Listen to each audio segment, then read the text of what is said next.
The rust-colored dust of Asteron V whipped across the barren landscape, carrying with it the faint metallic scent of radiation.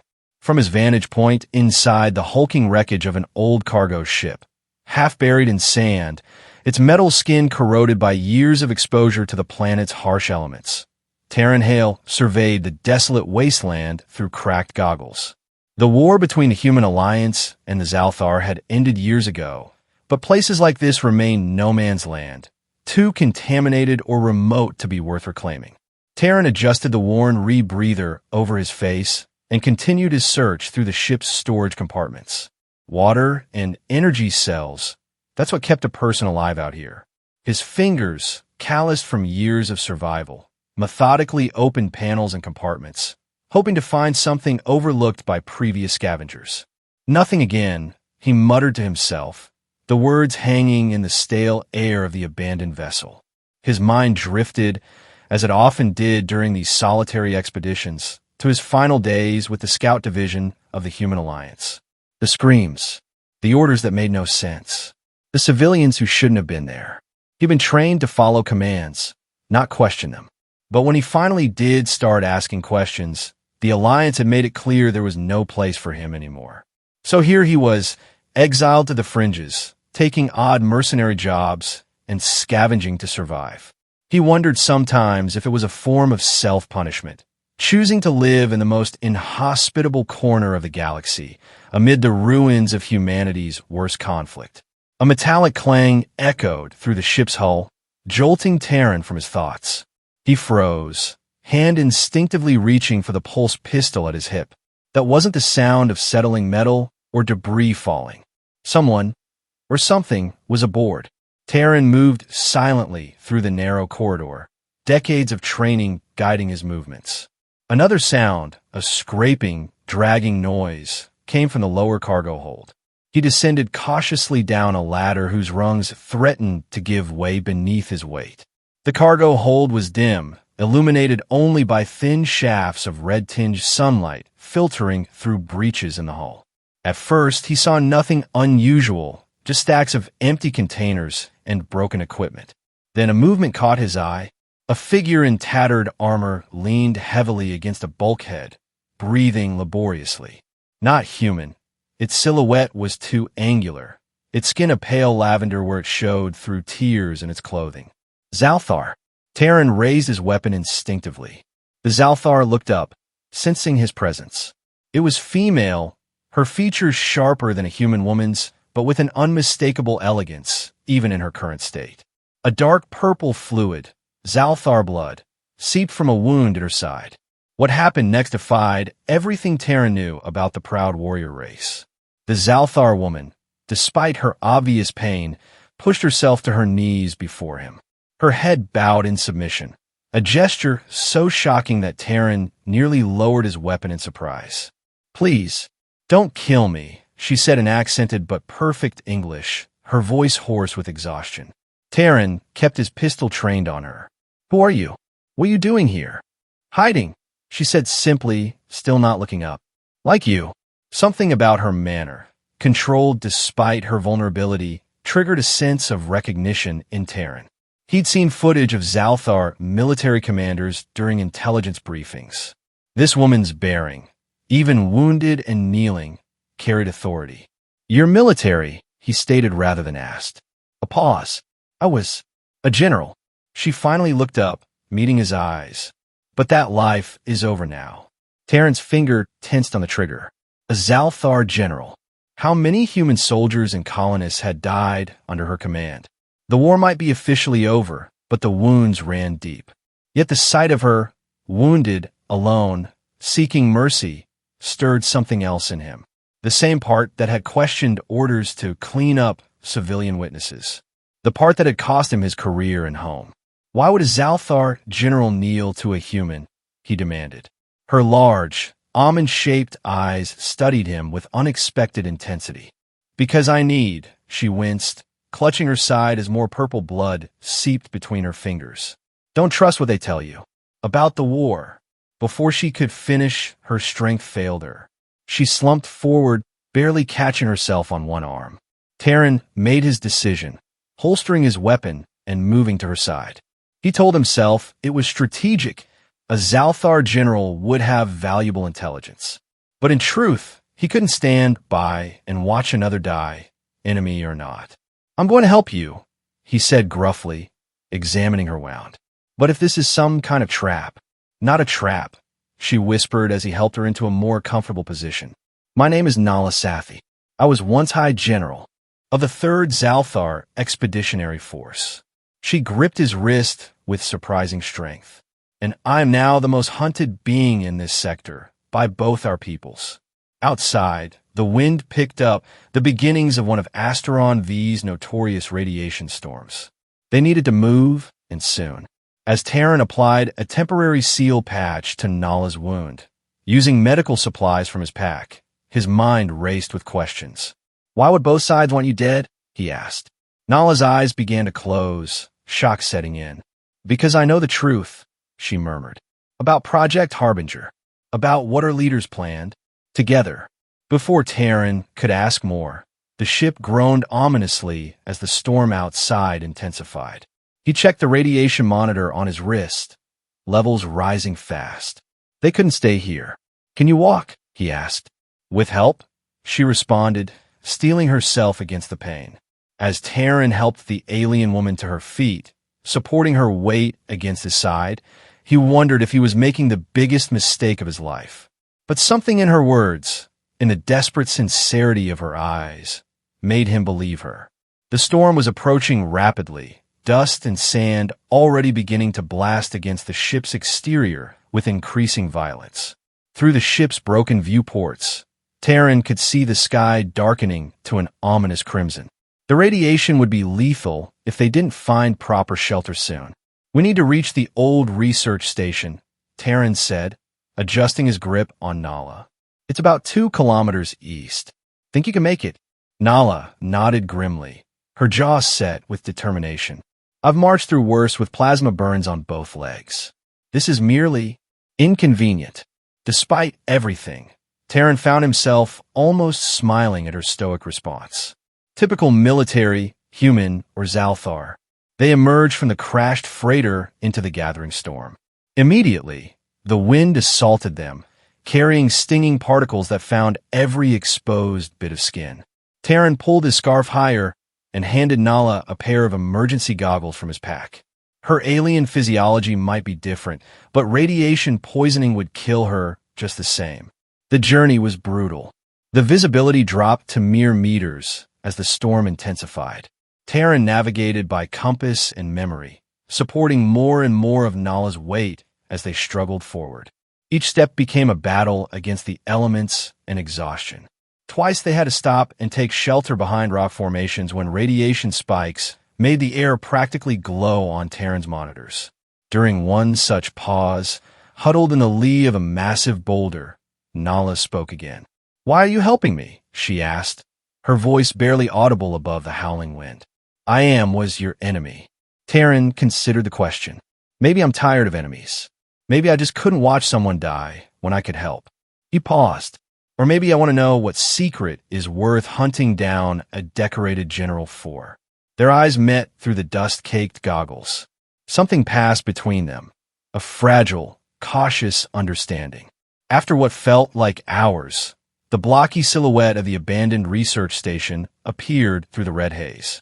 Its reinforced walls offered the promise of shelter from both the storm and the rising radiation. Terran half-carried Nala the final 100 meters, his own strength flagging. The station's main entrance was sealed, but Terran knew of a maintenance access that scavengers had forced open long ago. Inside, the air was still and stale, but blessedly free of dust. Emergency lighting, powered by ancient but reliable backup systems, cast the corridors in a dim blue glow. Over here, Terran guided Nala to what had once been an infirmary. Most supplies had been looted years ago, but he remembered seeing a forgotten cabinet of medical supplies during a previous visit. He helped Nala onto an examination table and began searching. "You know this place," Nala observed, her breathing labored but controlled. "I've used it as a waypoint before," Terran replied, rummaging through cabinets. "Ah, here." He pulled out a dusty container of medical supplies. Antiseptics, synthetic skin patches, painkillers. Basic, but better than nothing. I need to see you're wound properly, he said. Nala nodded and began removing sections of her damaged armor with practiced efficiency. The laceration along her side was deep, revealing muscle tissue of a darker purple than her skin. Taryn cleaned the wound as best he could, noticing as he worked that her body was a map of old battle scars, some surgical and precise, others jagged and brutal. You've seen a lot of combat, he commented. 17 major campaigns, she replied matter-of-factly. I was known as the Violet Shadow among your forces, a rather melodramatic nickname. Taryn's hands paused. The Violet Shadow. Intelligence reports had attributed at least 3 devastating defeats to that commander. He should hate her. Yet here he was, patching her up. I remember the name, he said neutrally, applying a skin seal to her wound. You led the offensive at New Corsica. And you? Which battles did you fight in? I wasn't frontline infantry. Scout division, deep reconnaissance, and other operations. Operations he preferred not to name. Until I was discharged. Discharged, Nala echoed knowingly. Is that what they called it? When you became inconvenient. Taryn tensed. What do you know about that? Only what I recognize in your eyes. The look of someone who's seen behind the curtain. Who knows things the authorities would rather stay buried.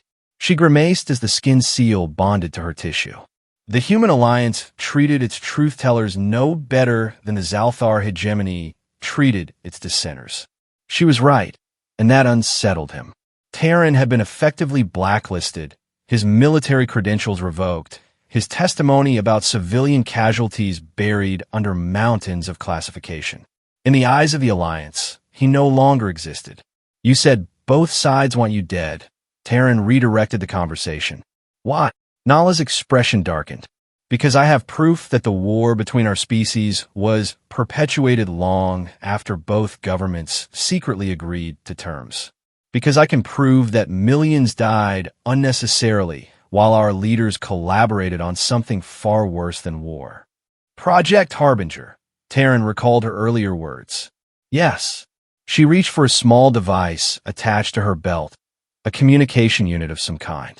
This contains encrypted data about a bioweapon designed to target specific genetic profiles. Human and Zalthar scientists working together, playing God with genocide. The device emitted a soft beeping sound. Nala checked it, her expression tightening. What is it? Taryn asked. A distress signal. My former second-in-command. She may still be loyal. Nala hesitated. Or it could be a trap to draw me out. Where is the signal coming from? Outpost Omega, about 30 kilometers from here. It houses an old quantum transmitter powerful enough to broadcast this data across both our territories. Taryn considered their options. Staying put meant eventual discovery. The station wouldn't hide them forever. Moving meant risking another storm, plus whoever was hunting Nala. Before he could voice his thoughts, a faint sound caught his attention, the whine of repulsor engines. Someone had tracked them to the station. We've got company, he warned, moving to the window.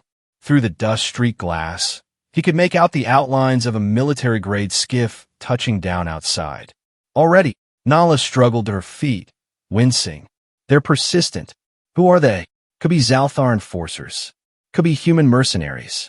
Both sides have put bounties on my head. She checked her sidearm, an elegant but lethal-looking energy pistol. I won't be taken alive. Let's make sure it doesn't come to that. Taryn moved to the door, checking the corridor. There's a network of maintenance tunnels below us. We might be able to slip out while they search the main facility. As they prepared to move, the station's ancient security system crackled to life, its sensors detecting the intruders. On a dusty monitor, Taryn could see thermal signatures entering the main atrium, at least 6 figures, heavily armed. This way, he whispered, leading Nala through a service door and down a narrow utility passage. The blue emergency lights flickered, plunging them into darkness every few seconds. Behind them, they could hear the methodical sounds of the search team. Doors being forced open, furniture overturned. They descended deeper into the station's sublevels, where the air grew colder and staler. Nala moved with impressive discipline despite her injury, matching Terran's pace without complaint. The maintenance tunnels opened into what had once been a laboratory complex. Long-abandoned equipment lay covered in dust, and specimen containers stood empty on shelves. Whatever research had been conducted here had been evacuated or destroyed when the facility was abandoned. "We need to keep moving," Terran urged. "There should be an emergency exit that leads." A blast of energy struck the wall just above his head, showering them both with debris. Terran spun, weapon drawn, and fired back at the shadowy figure in the doorway. The intruder fell, but more were visible behind him. "Run!" Terran shouted, laying down, covering fire, as Nala sprinted ahead. What followed was a desperate chase through the labyrinthine facility. Their pursuers were well-trained and determined. Twice they nearly cornered Terran and Nala, and only last-second maneuvers through maintenance shafts saved them. During a brief respite in what appeared to be an old computer server room, Nala's strength began to fail. Her wound had reopened, fresh purple blood staining her makeshift bandages. "Leave me," she gasped, leaning heavily against the console. "You can move. Faster alone. Take the data chip." She tried to remove the device from her belt. Terran surprised himself with his vehemence. "No, we both make it out, or neither of us does." Without waiting for her response, he lifted her into his arms. She was lighter than he expected. The Zalthar physiology included hollow bones, he recalled from briefings. The reversal was not lost on him. Earlier she had knelt before him. Now he carried her. They found the emergency exit, a narrow tunnel leading to a radiation airlock. Beyond it lay the wastelands again, but at least they'd be away from their pursuers. As Terran set Nala down to operate the airlock controls, she gripped his arm. "Why are you really helping me?" she asked, her eyes searching his. "Maybe I'm tired of lies," he answered honestly. "Maybe I want the truth about this war to come out as much as you do." Their moment of connection was interrupted by shouts from behind them. The pursuers had found their trail again. Terran hurriedly finished the airlock sequence, and they slipped through just as energy bolts ricocheted off the closing door. Outside, the storm had subsided somewhat, though the air still carried a dangerous level of radiation. They would need to move quickly to reach safer ground. Terran checked his compass and navigation unit. "Outpost Omega," Nala reminded him, struggling to stand on her own. "We need to send the data." Terran nodded grimly. 30 kilometers through radiation zones and who knows how many search parties. Should be an interesting walk. For the first time, Nala's lips curved in what might have been a smile. "I've had worse missions." As they set out across the blasted landscape, Terran found himself wondering about the strange turns of fate that had led him here. An ex-military scout helping an alien general expose a conspiracy that spanned 2 species. If someone had told him this would be his life a few years ago, he would have laughed in their face. Now, with the weight of Nala's revelations settling on his shoulders, he couldn't shake the feeling that they were walking into something much bigger than either of them had anticipated. The journey toward Outpost Omega was a grueling test of endurance.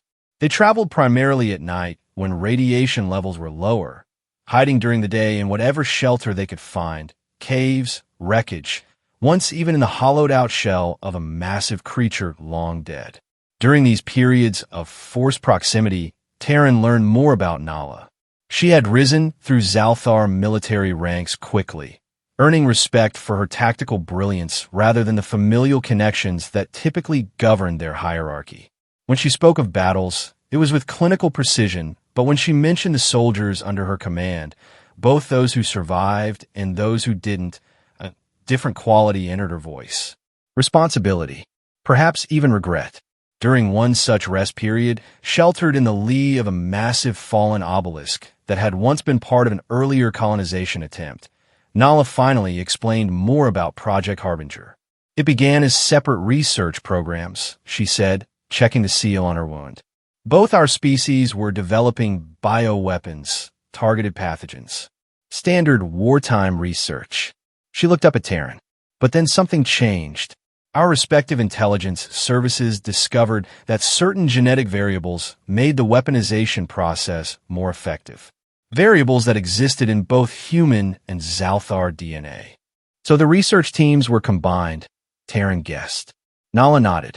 Secretly, while our forces still killed each other on battlefields across 3 sectors, scientists from both sides worked together in hidden laboratories.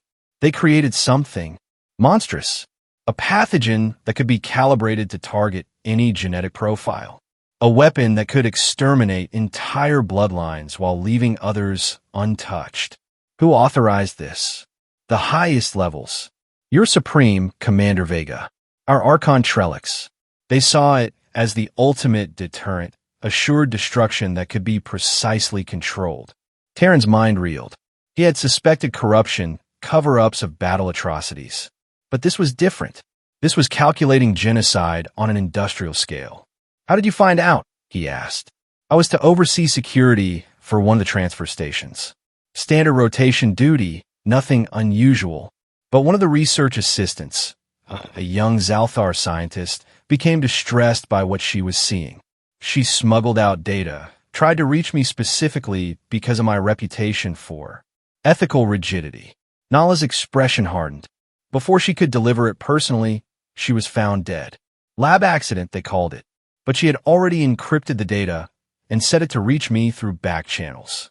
And once you saw it, I confronted Archon Trellix directly. I believed, naively, that he would see reason, that he would understand this violated everything our people stood for. She gave a bitter laugh. I learned quickly how wrong I was. Within hours, I was stripped of rank and marked for containment. Had I not had loyal officers warning me, I would have been killed that same day. Terran was silent for a long moment. I reported civilian casualties from an operation that officially never happened, he finally said. A village near suspected Zalthar, listening post. We were sent to neutralize resistance. But there was no resistance, just farmers, families. His voice grew tight. When I filed my report correctly, my commanding officer altered it. When I objected, I was given a choice. Accept the official version or face court-martial for insubordination. What did you do? I went over his head. To regional command, then sector command. Each time, I was shut down more forcefully. Eventually, I was quietly discharged. Psychological unfitness for duty, they called it.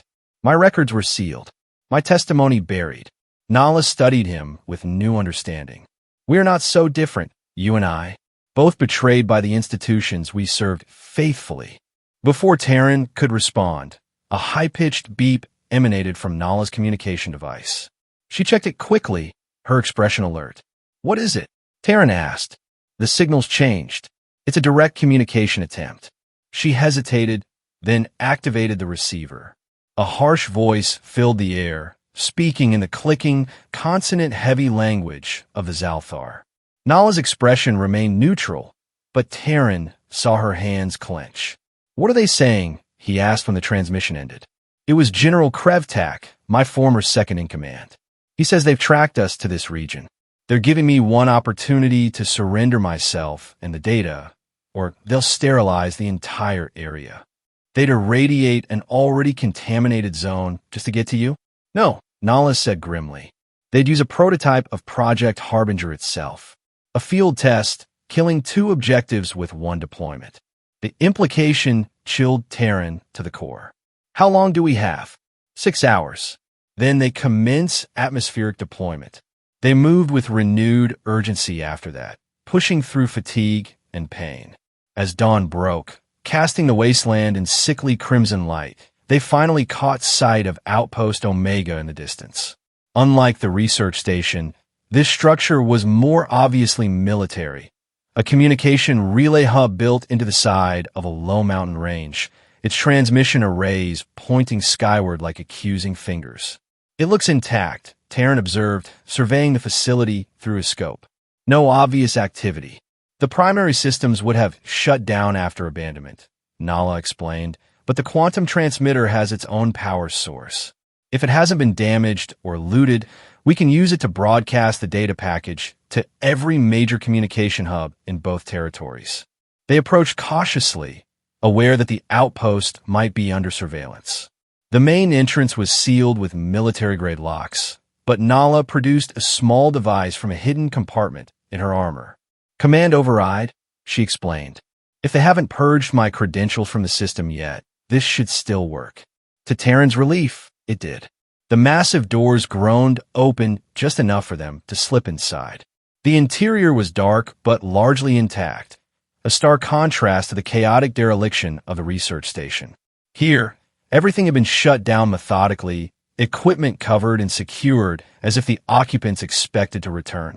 The air inside was remarkably clean thanks to a still-functioning environmental dome. Terran removed his rebreather for the first time in days, savoring the sensation of unfiltered breathing. "The transmitter control room will be in the central hub," Nala said, leading the way with newfound energy. The prospect of completing their mission seemed to have revitalized her despite her injury. They moved through eerily silent corridors, their footsteps echoing on metal floors. Occasionally, they passed windows overlooking vast empty chambers that had once housed troops or equipment. Now they stood vacant, bathed in the faint red glow of emergency lighting. The central hub was a circular room dominated by a massive control console. Screens lined the walls, most dark, but a few still displaying standby indicators. Nala went straight to the main terminal and began activating systems. "It's still operational," she confirmed with evident relief.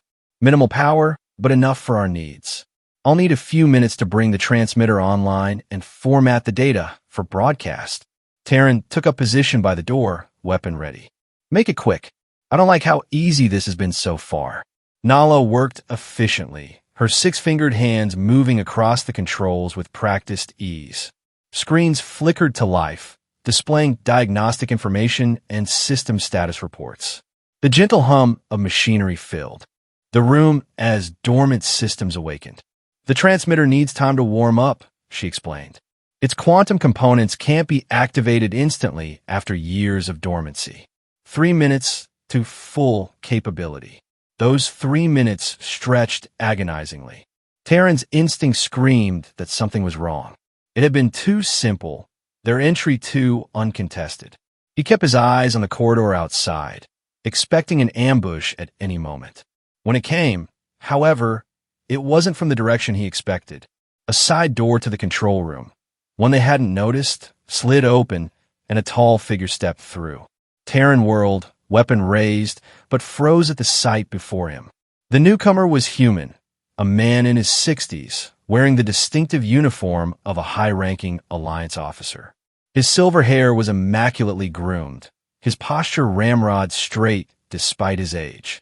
Most striking were his eyes, cold and calculating, assessing the room and its occupants with clinical detachment. "General Sathi," the man said, nodding to Nala with mock courtesy. "And former scout Lieutenant Hale. What an unexpected pleasure." Terran's blood ran cold. "Admiral Blackwood."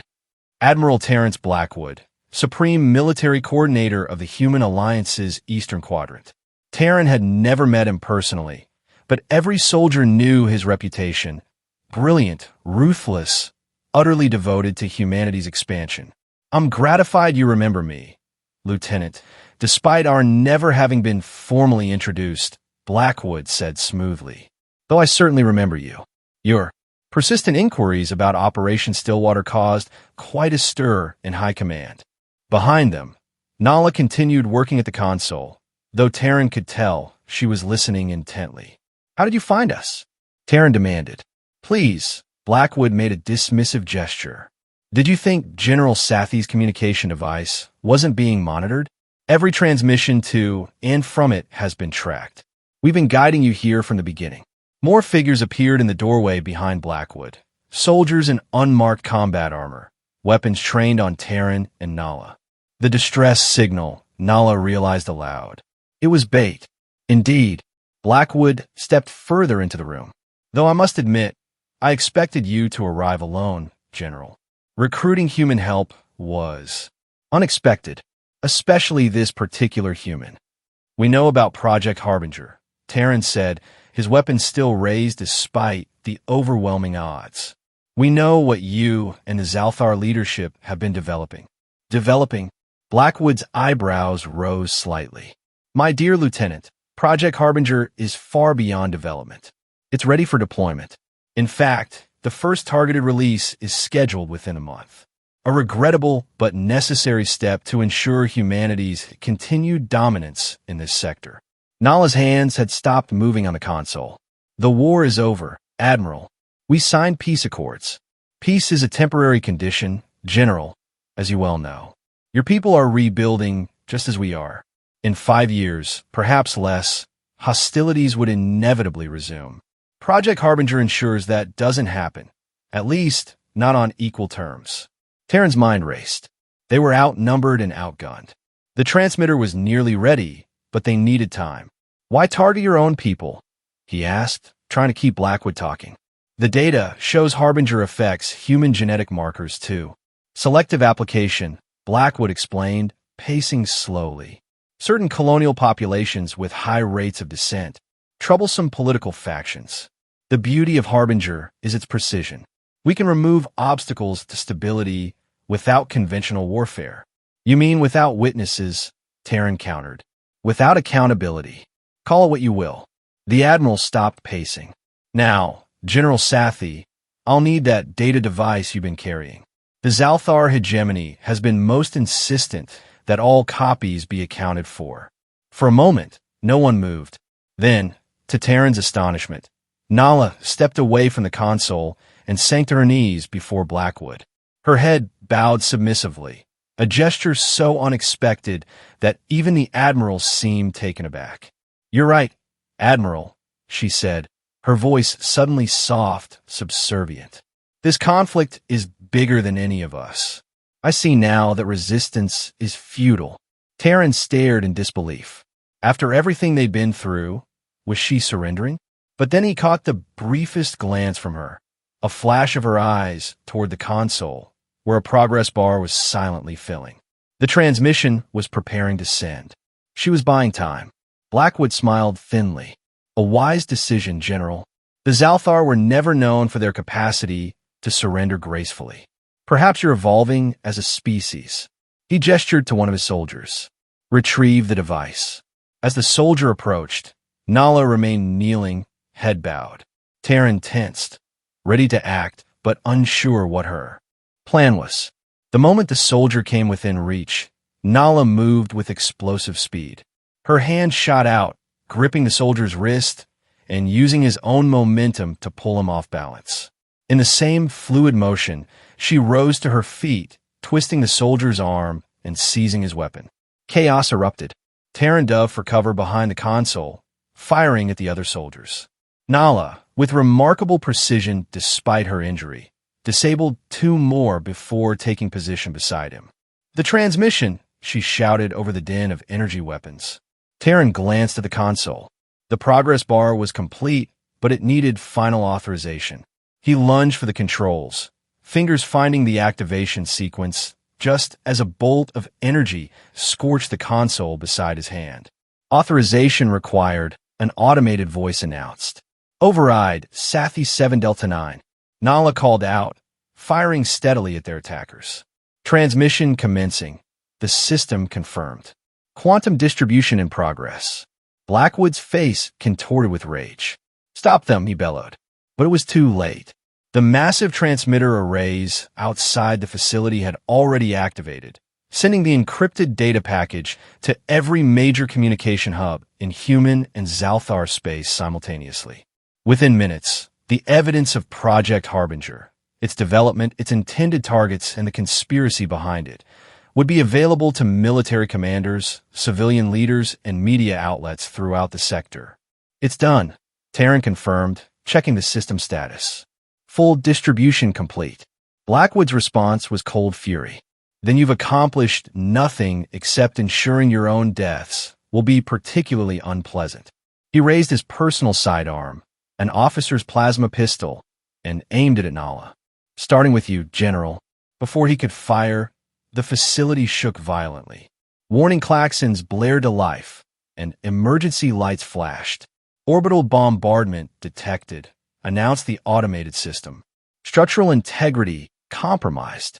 Evacuation protocols initiated. "You fool," Nala shouted at Blackwood. "You called in a strike on your own position?"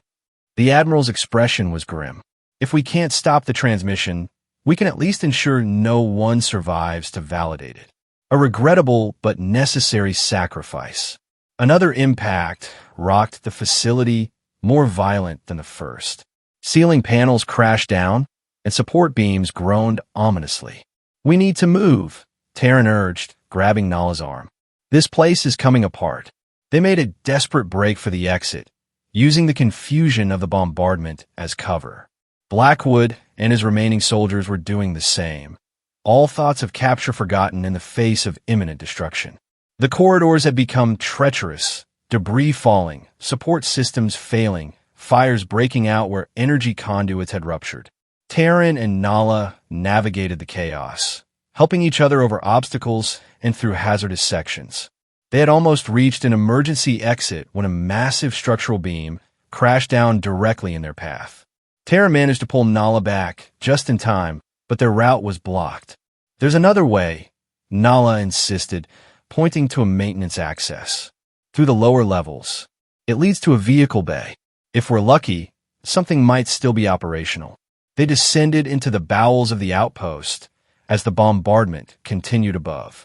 The lower levels were less damaged, but filling rapidly with smoke from fires on the upper floors.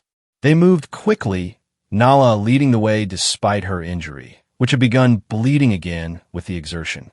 The vehicle bay was a vast chamber containing various ground transports, most damaged beyond use, but in the far corner sat what appeared to be an old shuttle. Its design was utilitarian, built for atmosphere and short orbital hops rather than deep space travel, but it might be enough to get them clear of the bombardment zone. "Can you fly it?" Nala asked as they approached the craft. "If it still works, yes," Terran replied, already opening the access panel to check the shuttle systems. To his relief, the power core was intact, and the navigation systems responded when he initialized them. "It's operational," he confirmed. "Basic systems only, but enough to get us out of here." Another violent tremor shook the facility. Dust and debris rained down from the ceiling of the vehicle bay. Time was running out. They boarded the shuttle quickly, Nala wincing as she pulled herself into the co-pilot's seat. Terran's hands flew across the controls, activating systems in rapid sequence. The engines hummed to life, a promising sound amid the destruction around them. "The bay doors," Nala pointed out. "They're sealed." Terran scanned the shuttle's weapons systems. 2 functioning pulse cannons. Not much, but they might be enough. He targeted the massive doors and fired. The energy blasts tore into the weakened metal, creating a ragged hole large enough for the shuttle to pass through. As Terran maneuvered the craft toward their improvised exit, the entire outpost shuddered under another direct hit from orbit. "Structural collapse imminent," Nala read from a display that was monitoring the outpost systems. 30 seconds. Terran pushed the throttle to maximum. The shuttle lurched forward, engines straining as they navigated through the jagged opening. Behind them, the vehicle bay began to collapse, metal screaming as support structures failed. They barely cleared the outpost when the final bombardment struck. The shockwave caught them, sending the shuttle tumbling through the air. Terran fought the controls, struggling to stabilize their flight path as alarms blared throughout the cockpit. When he finally regained control, they were soaring above the devastation. Below them, Outpost Omega was a smoking ruin, secondary explosions still rippling through what remained of its structure. "Any sign of pursuit?" Terran asked, checking the rudimentary sensor array. Nala studied the readings. "Nothing yet. The bombardment may have taken out Blackwood and his team." She didn't sound convinced. Terran wasn't either. Men like Admiral Blackwood had contingencies for their contingencies. But for the moment, at least, they were safe. As they gained altitude, breaking through the upper atmosphere of Asteron V, the planet's curvature became visible. The poisoned, war-ravaged world stretched out beneath them. Vast deserts, dead oceans, the occasional glint of abandoned settlements. A monument to the futility of their long conflict.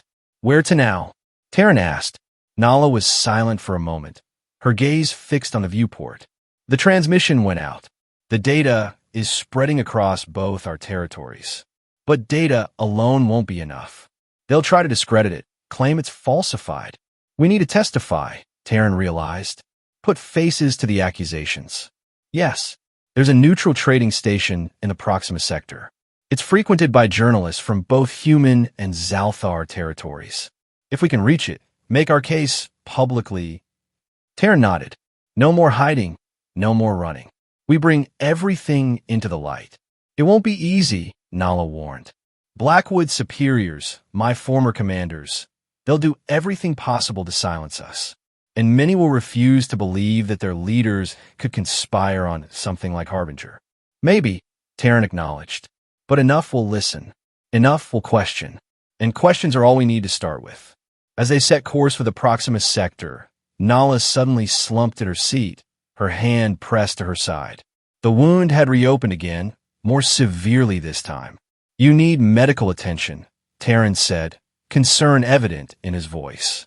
There should be emergency supplies on board, she managed through gritted teeth. Standard equipment for these shuttles. Taryn activated the autopilot and searched the storage compartments. He found a basic medical kit with supplies that would work for human physiology, but he wasn't sure about Zalthar biology. Will these work for you? He asked, showing her the supplies. The regenerative gel will help? Yes. Our cellular structures respond similarly to yours for basic wound treatment. As Taryn carefully applied the gel to Nala's wound, he was struck by the strangeness of their situation. A few days ago, he would have considered her an enemy, a threat to be eliminated. Now he was tending her wounds, and they were planning to face the combined wrath of both their governments together.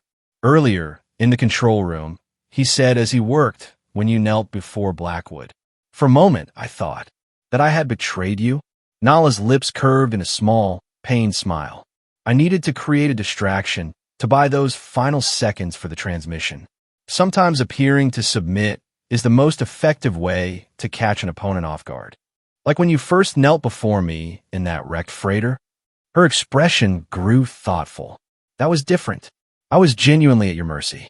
But I recognized something in you, a conscience perhaps, a reluctance to harm without cause. I made a calculation that appealing to that quality would serve me better than resistance. A good calculation, Taryn admitted. Indeed, her eyes met his, one that has brought us here with the potential to prevent genocide. The shuttle continued its ascent, breaking free of Asteron V's thin atmosphere into the star-streaked blackness of space. Far from Blackwood's bombardment, they had a moment to breathe, to plan their next move carefully. In the co-pilot's seat, Nala tapped at the communication console. We should monitor news channels, see if the data is making an impact yet. Taryn adjusted the receivers, scanning frequencies used by both human and Zalthar broadcasters. At first, there was nothing unusual, the standard propaganda from both sides, regional updates, entertainment, programming. But then, unverified reports of classified military documents being distributed across multiple secure channels. Sources within the Alliance Defense Ministry have declined to comment on the nature of these documents, but rumors suggest they may pertain to collaborative weapons research conducted during the latter stages of the war. Taryn switched to a Zalthar frequency. His translator rendered the clicking speech into English. High Command has issued an immediate security lockdown following what they describe as a malicious data intrusion. All military personnel are advised to disregard unsanctioned communications. The Archon's office has scheduled an emergency address. It's happening, Nala said, her voice tinged with grim satisfaction. They're scrambling to contain it. But they can't, Taryn replied. Not completely. The data went to too many destinations simultaneously. He switched channels again, finding more reports, each slightly different but all circling the same core revelation. As they continued monitoring the unfolding situation, a priority alert sounded from the navigation system. Taryn checked the display and swore under his breath. What is it? Nala asked. 2 ships on intercept course. Fast attack vessels. He magnified the sensor image. One human design, one Zalthar. They're working together. Nala's expression hardened. Blackwood survived, and it seems he's coordinating with your people. Can the shuttle outrun them? Not a chance. These utility shuttles were built for reliability, not speed. Terran considered their options. They couldn't fight. The shuttle's minimal armaments would be useless against military vessels. They couldn't run. That left only one choice. We need to disappear, he decided.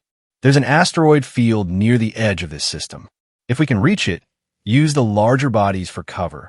We might be able to evade detection long enough to figure out our next move. Nala finished his thought.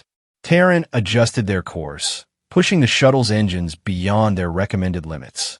The pursuing vessels were gaining, but the asteroid field loomed larger in their viewport with each passing minute. They're charging weapons, Nala warned, reading the sensor data. We just need another 30 seconds, Terran muttered, hands firm on the controls. The first shot came close enough to rock the shuttle with its energy wake.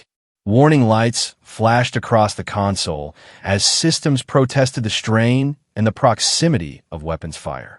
20 seconds, Terran counted down. Another shot, this one grazing their port side.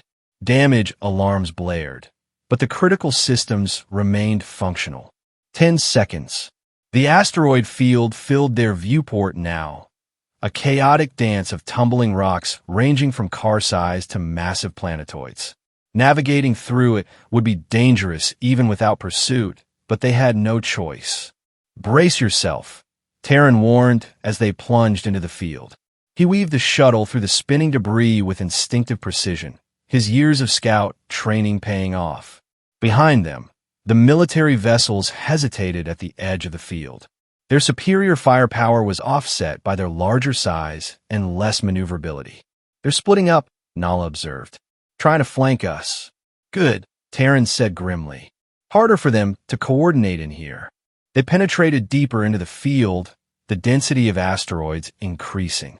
Terran flew by instinct more than instruments, which were struggling to differentiate between so many moving objects. Twice they narrowly avoided collisions, the shuttle's hull scraping against rock as they squeezed through gaps barely wide enough. A shadow loomed ahead, a massive asteroid at least a kilometer across, pockmarked with craters and fissures. There, Terran pointed. If we can get to the far side, maybe find a crater deep enough to hide in. A direct hit rocked the shuttle before he could finish. The Zalthar vessel had gotten lucky, catching a glimpse of them between asteroids. The shuttle's left engine sputtered, thrust dropping by half. We're losing power, Nala reported, frantically rerouting systems. Hull breach in the aft section, sealing now. Terran fought the controls, compensating for the failing engine as he aimed for the large asteroid. Can you give me enough power for one more burst of speed? Nala's fingers danced across the emergency controls, diverting life support reserves. You have 10 seconds of full thrust, no more. It'll be enough. Terran waited until they were aligned with a particularly deep crater, then activated the emergency thrust. The shuttle shot forward, alarms wailing as systems overloaded. They streaked across the barren surface of the asteroid and into the yawning darkness of the crater. At the last possible moment, Terran cut all power, letting momentum carry them into a hollow cavity within the crater wall, a natural hangar of sorts. Silence fell, as every non-essential system shut down. Emergency lighting cast a soft blue glow throughout the cabin. Outside, the vast emptiness of the crater stretched before them, and behind, the narrow fissure concealed their position from casual observation. Do you think we lost them? Nala asked softly. Terran checked the passive sensors, which required minimal power. For now, they're still searching the field, but they're focusing on the outer regions. We should be safe here, at least temporarily. Nala nodded, then winced, her hand going to her side. The exertion and stress had taken their toll on her injury. You should rest, Terran said. I'll keep watch. To his surprise, she didn't argue. Wake me if anything changes. As Nala slipped into a light sleep, Terran contemplated their situation. The shuttle was damaged, but still functional. With repairs, they might be able to resume their journey to the Proxima station. But they would need to wait until their pursuers gave up the search, perhaps days. He looked at Nala's sleeping form, considering everything that had transpired since finding her in that crash freighter. His entire perception of the war, of his own role in it, had been transformed.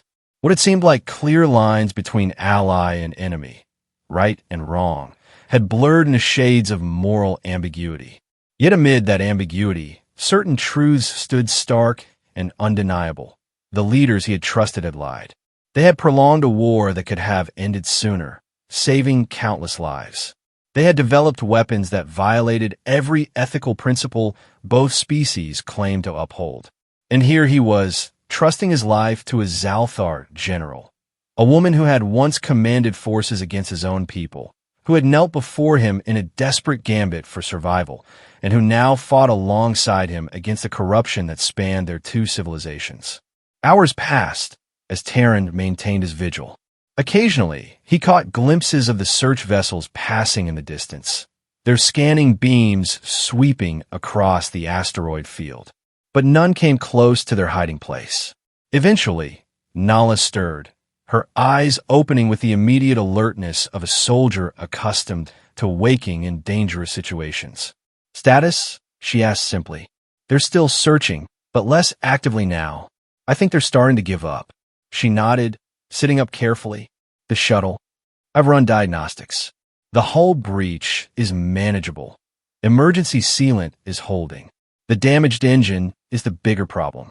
I might be able to repair it enough for limited function, but we'll need parts for a proper fix." "That can wait," Nala said, moving to the communication console. "Let's see if there are any new developments." They tuned into the broadcasts again and found the situation had escalated dramatically. On human channels, unprecedented emergency session of the Alliance Council following allegations of illegal weapons development. Admiral Terrence Blackwood has been placed on administrative leave pending investigation. Sources close to the council suggest that the evidence presented is disturbing and credible. And on Zalthar frequencies, growing unrest in 3 provincial sectors as news spreads of potential war crimes committed by High Command. Archon Trellix has denounced the allegations as fabrications designed to destabilize our society, but several military commanders have publicly questioned this dismissal. "It's working," Terran said, a hint of wonder in his voice. "They can't bury it this time." "This is only the beginning," Nala cautioned. "The evidence is compelling, but without testimony, without us, they may still manage to contain it, frame it as isolated incidents rather than systematic conspiracy. Then we need to get to Proxima Station as soon as possible." "Agreed. But first, we must repair the shuttle." They spent the next several hours working together on the damaged engine. Terran's technical knowledge, combined with Nala's surprising familiarity with propulsion systems, allowed them to jury-rig a solution that would give them perhaps 70% of normal function, enough to navigate safely, if not quickly. As they worked side by side in the cramped engine compartment, Nala spoke of her homeworld, not as a military leader, but as someone who remembered its beauty before war had consumed so much of her life. Terran found himself sharing memories of Earth's colonies, places he had visited during his early military career, before disillusionment had set in.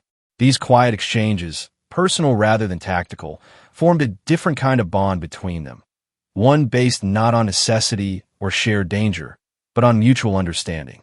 When the repairs were complete, they carefully powered up the shuttle's systems, keeping energy signatures minimal to avoid detection.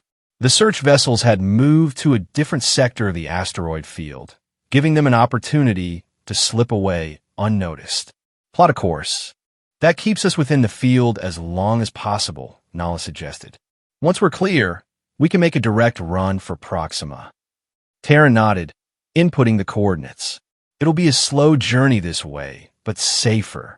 They navigated cautiously through the asteroid field, maintaining minimal power and using the natural cover of the larger bodies. Twice they had to power down completely as search vessels passed nearby, but each time they remained undetected. Finally, after nearly 10 hours of nerve-wracking progress, they reached the edge of the field. Before them stretched open space, vulnerable, exposed, but their path to potential safety.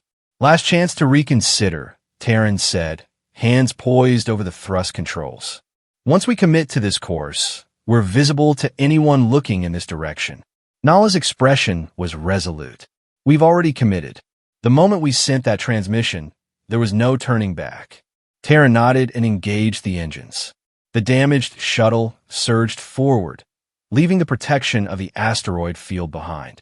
For several tense hours, they traveled without incident, the stars streaming past their viewport as they pushed the shuttle's repaired engine as hard as they dared. Proxima Station appeared on their long-range sensors, a massive structure at the intersection of several trade routes, its neutral status making it a hub for commerce and information exchange between species that were otherwise hostile.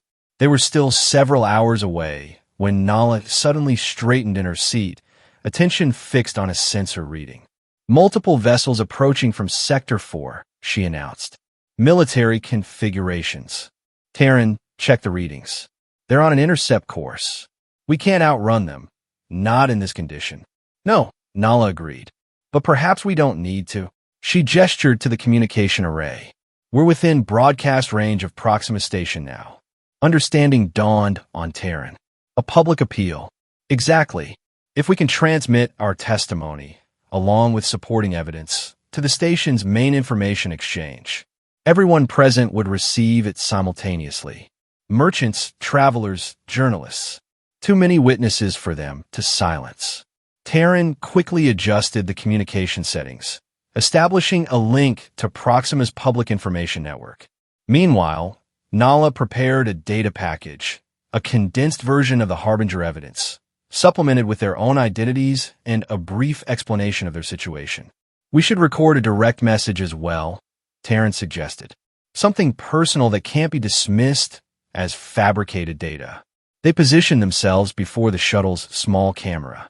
Despite their exhaustion, despite Nala's injury and Terran's disheveled appearance, they faced the lens with the dignity of those who knew the importance of what they were about to say.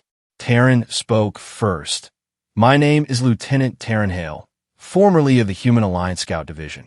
What I'm about to tell you is classified at the highest levels by both human and Zalthar authorities, but it is the truth. Nala continued. I am General Nala Sathi of the Zalthar Hegemony 3rd Expeditionary Force. The war that claimed millions of lives on both sides was unnecessarily prolonged by leaders who were secretly collaborating on weapons of mass destruction. Together, they outlined the essentials of Project Harbinger, explained their flight from Asteron V, and detailed the attempts to silence them. They concluded with a direct appeal. We are currently being pursued by forces that wish to prevent this information from becoming public, Terran stated. Our shuttle is damaged. We may not reach Proxima Station, but the truth must. Judge for yourselves the evidence we provide, Nala added, and ask why. If these are merely fabrications, both our governments are so desperate to prevent us from speaking. With the recording complete, they attached it to the data package and prepared to broadcast. They're closing fast, Terran noted, watching the pursuing vessels on the sensor display. We'll only get one chance at this. Nala placed her hand over his on the transmission control. Together, then, they activated the broadcast. The shuttle's communication array channeled all available power into a single, powerful transmission directed at Proxima Station. For several seconds, energy readings spiked as the message was sent. Transmission complete, Terran confirmed. It reached the station's network. The pursuing vessels were now close enough to be visible through the viewport. Sleek military craft bearing the insignia of both human and Zalthar forces. A communication request flashed on their console. Should we respond? Nala asked. Why not? We've accomplished what we came to do. Terran accepted the transmission. Admiral Blackwood's face appeared on the screen, his expression a mask of contained fury. Lieutenant Hale, General Sathi. You've created quite a problem. We've exposed the truth, Terran replied evenly. A selective interpretation of classified research, Blackwood countered. One that threatens the delicate peace we've established. A peace built on lies and the threat of genocide is no peace at all, Nala said. Blackwood's jaw tightened. Your shuttle is damaged. Your position is hopeless. Surrender now, and I can ensure you receive fair treatment. Terran couldn't help but laugh. Fair treatment? Like the fair treatment you offered at Outpost Omega. This is your final warning, Blackwood said coldly. Power down and prepare to be boarded, or we will open fire. Terran looked at Nala. A silent understanding passed between them. Admiral, Terran said, turning back to the screen, you should know that our transmission to Proxima Station included a live feed of this conversation. Your threats are being broadcast to every merchant, traveler, and journalist in the quadrant. The look of shock on Blackwood's face confirmed they had caught him by surprise. He quickly terminated the transmission. Was that true? Nala asked. About the live feed? No, Terran admitted. But he can't be certain of that. A tense moment passed as they waited for the military vessel's response.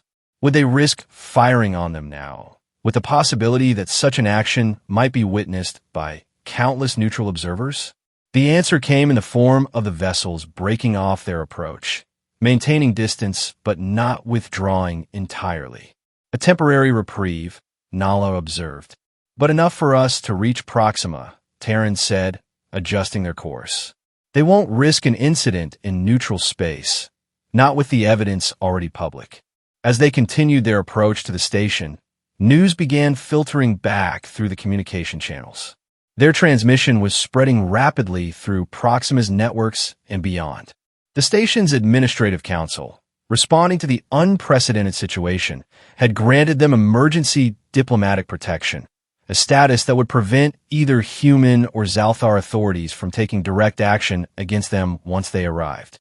We actually did it, Terran said quietly as the massive structure of Proxima Station grew larger in their viewport. Nala nodded, her expression thoughtful. This is only the beginning. There will be hearings, investigations. Both our governments will try to minimize the damage, paint us as traitors or delusional. But the evidence speaks for itself, and we'll be there to make sure it's heard. They received clearance to dock at a secure berth reserved for vessels under diplomatic protection. As they guided the damaged shuttle into the docking bay, they could see a gathering crowd behind the observation windows, journalists, station security, curious onlookers. Before they disembarked, Nala turned to Terran. To his surprise, she slowly knelt before him, her movement deliberate and formal. What are you doing? He asked, confused. When I first knelt before you, it was a desperate act of survival, she said, looking up at him. Now I kneel in gratitude and respect. You could have left me to die. Instead, you chose to help an enemy, to believe in justice over hatred. Terran shook his head and extended his hand. No more kneeling, Nala. We stand together now. He helped her to her feet, and they faced each other as equals. No longer general and lieutenant. No longer Zalthar and human, but two individuals united by a common purpose. Together, Nala agreed, clasping his hand firmly.